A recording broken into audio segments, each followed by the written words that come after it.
Je suis Stéphane Gégaud, je suis le responsable de la filière santé, sécurité et conditions de travail de Sextant. Je suis psychologue du travail et j'ai un master en droit social et je suis aujourd'hui le responsable d'une équipe de 16 consultants au total. Je crois qu'il est important d'avoir en tête surtout qu'on est dans le cadre d'un accord. Donc il est important déjà d'associer le CSE le plus en amont possible et les organisations syndicales pour réfléchir justement à ce type d'accord. Ce type d'accord ne doit pas se faire aux dépens de tout ce qui existe en matière d'organisation du travail, de prévention des risques professionnels et de toutes les missions et attributions, notamment des instances représentatives du personnel qui ont une mission de contribution à la prévention des risques. Il faut que tout ça soit un ensemble cohérent et constitue un ensemble cohérent. C'est-à-dire qu'il y a un écart encore aujourd'hui trop important entre ce que les salariés vivent au quotidien, font au quotidien dans leur activité, et un certain nombre de dispositifs qui permettraient de trouver des actions concrètes pour améliorer les conditions de travail, de la santé physique et mentale des salariés, et l'employeur respecter son obligation de prévention. Pour dire les choses autrement, un accord de QVCT ne doit pas être simplement un certain nombre de dispositifs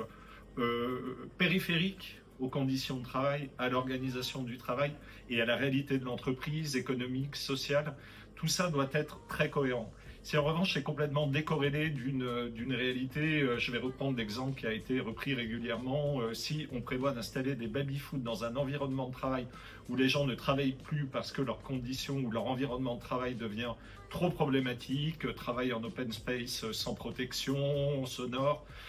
on est complètement à côté. Donc il faut surtout que cet accord devienne un accord un peu structurant. Il faut que ça soit représentatif de ses valeurs, de la culture de l'entreprise, de la maturité managériale sur la question de la charge de travail ou sur la question des pressions trop importantes que subissent les salariés ou autres. Et tout ça devient alors à ce moment-là intéressant. Mais il faut que le cadre général de la prévention, là encore une fois, qui est quand même relativement ambitieux, si on regarde l'obligation de sécurité de l'employeur et la mission de contribution du CSE à la prévention des risques professionnels. Si déjà il y a ce respect, si ça s'inscrit en préambule dans ce cadre, on peut définir des éléments complémentaires. On a par exemple l'approche genrée de la prévention des risques professionnels qui constitue encore aujourd'hui un pivot de l'amélioration de l'égalité professionnelle entre les femmes et les hommes. Je donne un exemple, je crois que c'était en 2019. Les arrêts de travail tagués, c'est-à-dire identifiés comme étant dus à des violences conjugales, étaient de l'ordre de 104 millions d'euros en France pour les femmes versus moins de 4 millions d'euros pour les hommes. Donc on peut très bien imaginer dans un accord de QVCT de mettre la focale sur des dispositifs en situation de violence conjugale. J'ai lu dans certains accords, par exemple, le retour en présentiel, fin du télétravail sans préavis en situation de violence conjugale sur un simple appel auprès du DRH. Ça peut être un dispositif très concret, très pratique, mais vous voyez que tout ça intervient quand par ailleurs on a traité tous les autres problèmes liés à l'organisation du travail, etc.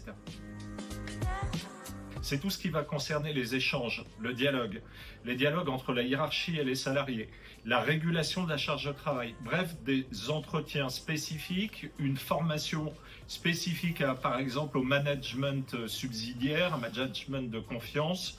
de manière à établir des points d'échange réguliers sur la charge de travail, de manière à réguler les charges de travail trop importantes des salariés. Ça peut devenir des éléments comme ça extrêmement intéressants, surtout qu'on entre dans une thématique qui est quand même identifiée depuis 2013 comme étant une thématique, la liberté d'expression importante au sein de l'entreprise. En revanche, l'autre aspect, c'est que là, il faut devenir très ingénieux, il faut être créatif, et c'est là que ça devient, à mes yeux, le plus intéressant, et là, pour le coup, les initiatives peuvent être nombreuses et il faut surtout que ça soit adapté à la réalité de l'activité des salariés.